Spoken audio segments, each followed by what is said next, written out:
Good morning, Maestro Harout Fazlian. Good morning. I'm so glad to have you on the show again, this time to talk about a coming concert on the 10th and 11th of July. And it's a premiere, I have to say. It's a whole all-female ensemble created in 2021 at Expo Dubai, and it's called Firdaus. Yes. So first of all, thank you for having me again. It's a pleasure seeing you. And it's a pleasure for me to talk about my next project with your public. The last time we were here, we were talking about the We Will Rock You concert, which was a very, very big success.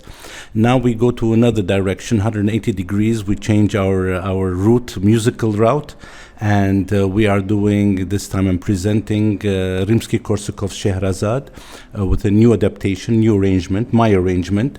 It is done for string orchestra and Arabic instruments, which is oud, nai, anun, and 3 Arabic percussions. So the stories, the music is the same, but the language is a little bit different. It's more of an orientalish, let's say. I put a flavor in there. So this is what we are presenting in Iksir. And yes, the orchestra will be, for the first time, the orchestra which was established during Expo in 2021, Firdaus Orchestra.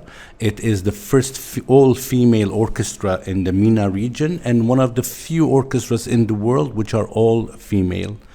Now, there is there's a small fight that I have between myself to say these are incredible musicians who happen to be females, or they're females and happen to be incredible musicians. In both cases, it's a win-win.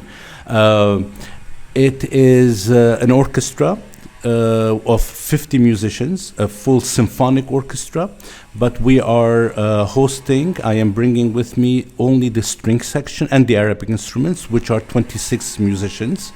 And we will be presenting this beautiful Shehrazade story in a new way, which I guess we'll talk about to our Lebanese public, our much deserved Lebanese public. Well, I'm guessing this new way is a crossroad between Oriental and Western music? Classical and Oriental, yes, but the way I do it is that I arrange each instrument, Oriental instrument, as a solo instrument in there, not they all play together.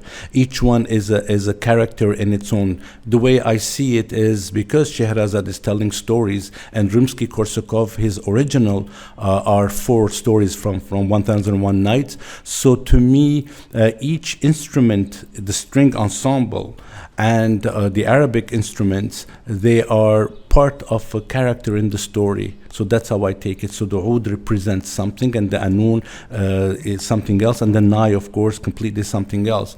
I also adapted in the string orchestra because I would like to just come back regarding the Firdaus Orchestra.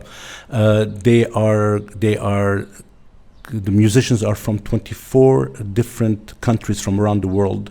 We have musicians from Peru to Kazakhstan to Europe, Armenia, Egypt, Algeria, whatever. So it's all mixed. And the way I also did was I incorporated the Arabic violin in the Shehrazade theme, which is a very famous theme everybody knows. So it's like a dialogue between the instruments and storytelling. The instruments, they will tell the stories that Shehrazade is telling Shehrayar to imagine. Listening to you, I understand that you're going to be given each instrument its own dimension and its own time. Is there any of the instruments that will be more highlighted than another? No, I think the string orchestra itself is the main storytellers, and the other instruments that I bring in, like I said, usually what they do in the Oriental and when it's a mixture of Oriental and Western music, the Oriental instruments, they play unison together a melody. So I don't like that. Like I said, I gave each one its part. It breathes. It tells a story. It tells a melodic line by itself. Sometimes together, of course, but different. So it's a whole arrangement of Rimsky-Korsakov's, because we have to go back to understand Rimsky-Korsakov was an incredible orchestrator. If you listen to his music, you could see the colors are infinite in there. His palette of colors are limitless. So what I try to do is take those melodies, which is played by the flute or by the oboe or by the trombone or whoever it is, and change it to the Arabic instruments. Another idea was, if we'll compare the two, Rimsky-Korsakov's music with a symphonic full 90-piece orchestra, let's say it takes place in a palace.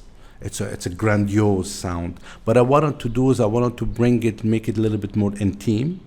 And I considered, why not do it in, let's say, this is happening in a small tent, in a very, very intimate environment, very intimate situation between Shehrazade and Shehrayar. That's how these instruments come in, because we know that the Arabic instruments are very, they're not loud instruments, so it's very soft, and that's what's giving me this colors of a new arrangement of it. Well, let's talk a little bit about the ladies that will be coming to Lebanon. Were they reluctant to begin with? Has it been a problem, the situation lately? And also, where did the idea of this all-female orchestra stem from? Today, you're the conductor and director of this orchestra, and where do you intend to lead them to? So the orchestra, as I said, was established in 2021, but, during Expo, I was also appointed as the music director of the music department of Expo. So I spent more than a year in Dubai, working on this idea of bringing I brought 58 musicians from around the world and tried to make them create music, a Chinese guzheng instrument to play with, for example, African percussion. Okay, so this was all experimental, and it worked. And I can proudly say that at the closing ceremony of Expo, this was the only ensemble that was done for Expo, not an export or an import, let's say, because closing ceremonies usually have big names, Beyonce or whatever, they come in. It's import. They come, they do their show, and they leave. But I created an ensemble there. So even before I was appointed to this, there were discussions to create an orchestra for Expo. And Her Excellency Reem El Hashimi, which is just an incredible woman, incredible mind, incredible visionary, she came up with the idea, and were two discussions, why not create an all-female orchestra? They did. I was not part of it at that time, and they did create it for Expo, but then they thought that as Dubai does very well, they have visions of how to proceed. They said, why don't we keep this orchestra? And they did for the past 3 years, but unfortunately through different non-artistic direction, they did not flourish very well. So that's what was missing. The musicians were the same. They're very, very good musicians, but you always have to have a firm, clear artistic direction. So this is where I came in. About 8 months ago, I was called to come and to revive this, to give it a direction where we want to go. And I did. I changed a lot, and we became a full-fledged symphony orchestra. We play from Arabic music to Tchaikovsky and to Verdi. We did our last concert in Dubai was an opera night under the dome in Expo. It was all famous arias and overtures, intermezzo. So we shifted in these 8 months, and this is the direction we are going. And also we have plans to make the orchestra bigger, larger. The amazing thing about this orchestra is a very versatile orchestra. I think the versatility also comes because I am a very versatile musician, so I do understand very well the Arabic music. I understand, as you know, rock music very well, and of course classical is all what I know how to do very well. So all this melange we are doing. We also, in our programs, we always incorporate Arabic music, specially arranged for Firdaus orchestra with a symphonic element with Arabic instruments also. So the vision is there, and the road is long. I think we have, 8 months has been really, truly a big difference of what they were doing and what we are doing now. And I can imagine after a couple of years where we'll be. Yeah, I'm guessing it's a very promising and bright future for this beautiful ensemble that we'll be listening to on the 10th and 11th of July in a very beautiful setting, which is the Iksir domain. Yes, Iksir is a very special place for me because 2 years ago I already did a concert there. But as I think the listeners who follow my career and they know what I do, I always try to present something new all the time, a new experience, something different. I don't like to take something and mesh it up and serve it as new, but it's always the old.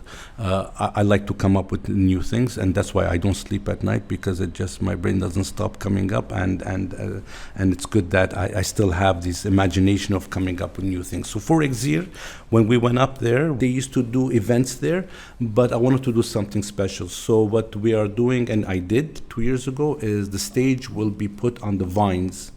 So it's the stage is floating on the vines, and there is a good correlation between music and wine also. Okay, they both touch our senses in a different way. So and as an anecdote, 2 years ago they said the wine that will come from the 2023 grapes will be very musical, because we're actually playing music right on that.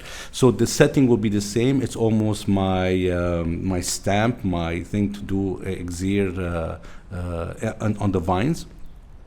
And I want to thank them and also congratulate them for understanding being different and being bold really takes guts, and they believe in this. I always say easy is easy, and it doesn't have any meaning. The more difficult it is, and when you reach that, the rewards are much bigger, much more satisfying. I will also like to include that in my new arrangement. It's not only musical. I also we had the idea to bring in Shehrazade and Shehrayar, two actors, to be acting on stage as these two characters. The idea is not only Shehrazade telling the stories, as we know what the story is about, that Shehrazade every night for 1001 nights she would tell the stories and not end them, and Shehrayar wouldn't kill her. First of all, in my adaptation there's no killing, because I don't believe in killing at all. I don't like violence, so I switched it that Shehrayar does not believe in love, and it's up to this really beautiful, intelligent, very emotional person like Shehrazade to convince him through the stories that love does exist. And what happens at the end? Well, I guess you'll have to come and hear it. I will be copying Shehrazade's idea of not telling you everything, so that there is a continuation for tomorrow. I'll definitely be there. Last time we were together, tickets were all sold out, I believe. Is it the case this time, or can we still get them, and where? You asked me also a question before regarding, I will tie the two questions together, regarding the Firdaus Orchestra, their willingness to come. Of course, they're willing, the musicians and also the administration. And I have to say also that the chief executive director of Expo Cities, all of the events department, Amna Abul Houl, she is just an incredible woman, and again, they have the vision, they understand, and she is the one who asked me to come and to be part of, to reignite Firdaus Orchestra. So when I told Amna that I have an idea, I want to do this concert, let's bring Firdaus, her first and last word was yes, we definitely we want to go, and they are coming here as a collaborative. It is not a financial endeavor at all. They are giving us the orchestra. So the orchestra members were very happy. Of course, there was little bumps on the road, especially this last week when we thought the whole world is falling apart, and then a miracle ceasefire happened. Yeah, I guess it's like we always have to wish for a new dawn, right? Every morning brings the dawn comes, and it's a new story to it. I guess we were all surprised that after a very dark night, there was a very bright dawn in the morning. So, but we've overcome this, and everybody's very happy, excited. I think a lot of them, all of them, they want to visit Lebanon because they know how beautiful this country is, and also between us, مثل ما بيقولوا بيناتنا, they really are coming to eat our delicious food. Okay. How many of them are Lebanese, actually? We have four Lebanese. We have a couple of Egyptian musicians. We have a couple of Syrians. I think there is a Moroccan girl, and the others are all from all around the world. Like I said, from East, from Japan. Really, actually, there's Mariko is from Japan, and Faride is from Peru. So you really have East all the way to extreme West, or vice versa. And where do we get the tickets? Tickets are at the Virgin Ticketing. Of course, I think for the Lebanese public to attend concerts, it should not be for the privileged. It is for the public. So that's why with Iksir and Joel, they thought the price for the tickets should be very accessible, and it is. There's also an option, because Iksir is beautiful, you could either buy your ticket and watch the concert, or ticket and dinner after the concert. And of course, because Iksir is a winery and they have incredible wine, when there's always welcome wine offered for everyone around 6 o'clock. The concert will start around sunset, because when the public is sitting looking at the stage, there's the mountains behind us, in front of them, and the sun sets right behind it. So again, Shehrazade is very appropriate here, because as the sun is setting and Shehrayar will sleep, she will tell the story. So it's like a concept of what to do. I don't want to do things that we see and in clubs and everything. It's all mishmash and repeated and packaged in a different way. This is original, and I am sure the public will enjoy what we are trying to do. Thank you, Maestro Harout Fazlian. My pleasure. Thank you.